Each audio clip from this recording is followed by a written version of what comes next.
Hey, it's Josh from Roam Reel and Eat. It's Memorial Day and summertime is here. If you're looking for something easy to make, that's delicious, that you can take to a barbecue or a potluck, I got something for you. It's my pasta salad recipe. Here we go. All right, so here's what you're gonna need. 2 12-ounce boxes of tricolor pasta, 1 bottle of Boar's Head Deli dressing, 1 pound of crawfish tails, 1 9-ounce Boar's Head Soppressata, 8 ounces of fresh mozzarela, dried basil, dried garlic, seasoned salt, and fresh basil. And if you like me, some Thai chili powder to go along with it. All right, y'all, here's another ingredient that I didn't mention the first time. And it may not be for everybody, but if you like a little bit of Greek flavor, here's what you can do. You can get you some mixed olive salad, like that. Pull some out. Strain as much of the oil out as you can. There's gonna be plenty of oil in here from the Boar's Head dressing. But if you like olives, add it in. Now, if you're lucky enough to live in the South, you have access to these either fresh crawfish tails or these frozen crawfish tails that are already seasoned. But if you use the frozen ones, you're gonna have to thaw them out.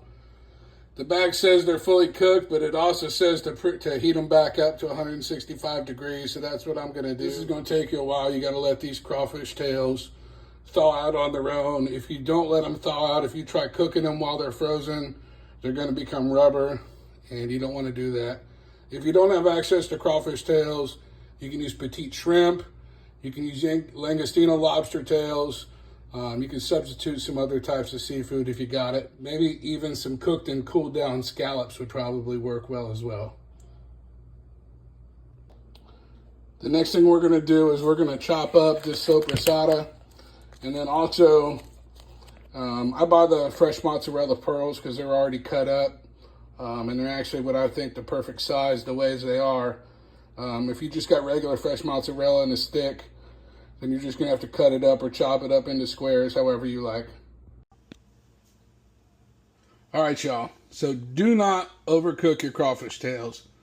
If you like eating rubber bands, put them on the stove, let them sit there overnight.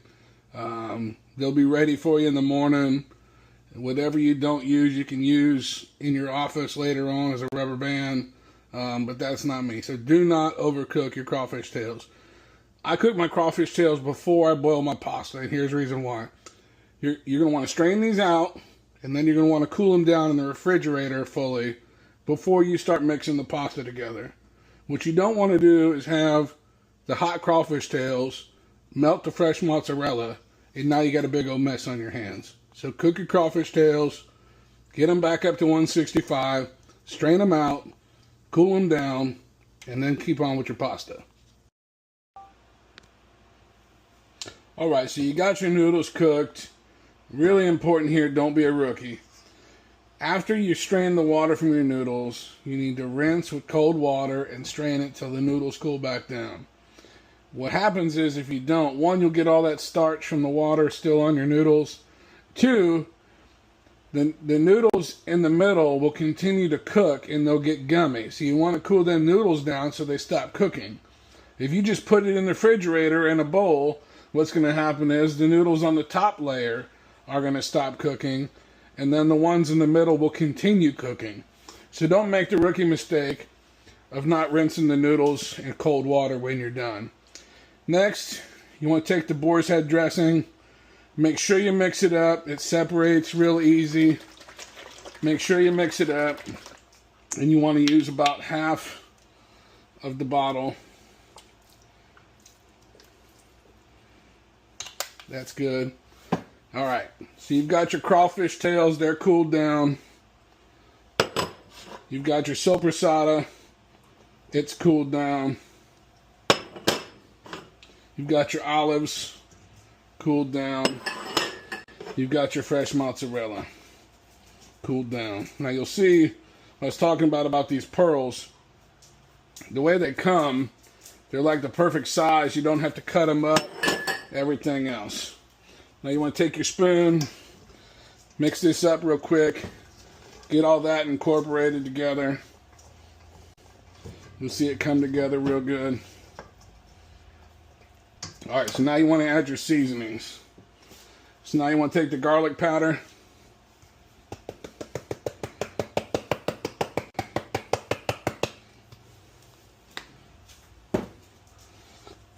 your dried basil,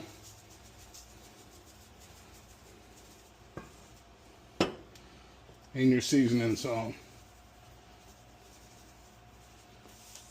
Okay, so when you get to here, again, mix it together real well.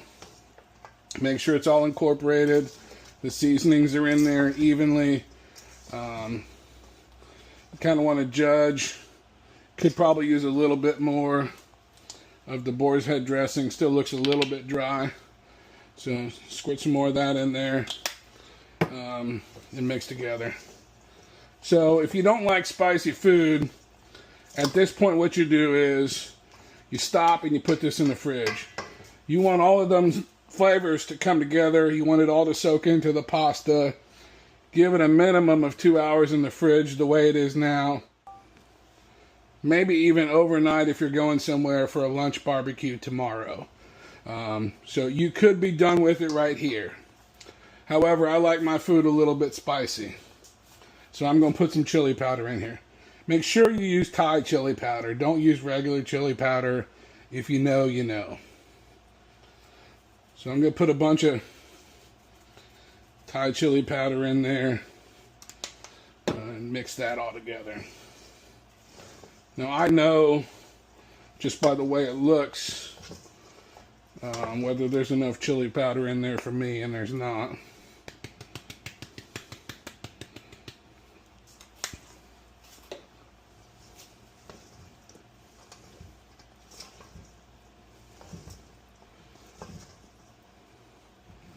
All right. This is good for me. If you really want to sweat, if you really like the spice, what you could do is mix in a little bit of the concentrated crab and shrimp oil. Trust me, if you haven't used this before, if you've never cooked with this before, only put a little bit of it in there. This stuff will become powerful very easily. Use sparingly if you've never cooked with it before. So at this point, what you want to do is you want to put it in the fridge 2 hours, cover it up, maybe overnight, and come back. Alright, so you got your pasta salad. It's sitting in the refrigerator. You let it cool down. You let all them flavors mix together. And before you leave the house and go to take this to a barbecue or a potluck, what you want to do is get a little bit of that fresh chopped basil. And let me tell you how good this stuff smells, man. You want to sprinkle it over the top of your pasta salad. Make sure you don't get it in clumps. Make sure you break it up with your hands. And there you go. Now, you've got carbs, you've got protein, you've got vegetables, you've got dairy. There's fats in there. You could eat this as a whole meal by itself, or you could eat it as a side. Alright, y'all, that's my pasta salad. If you like what you saw, do me a favor. Go ahead and hit that like and subscribe button below. I'll post the recipe in the description. And enjoy. Happy Memorial Day.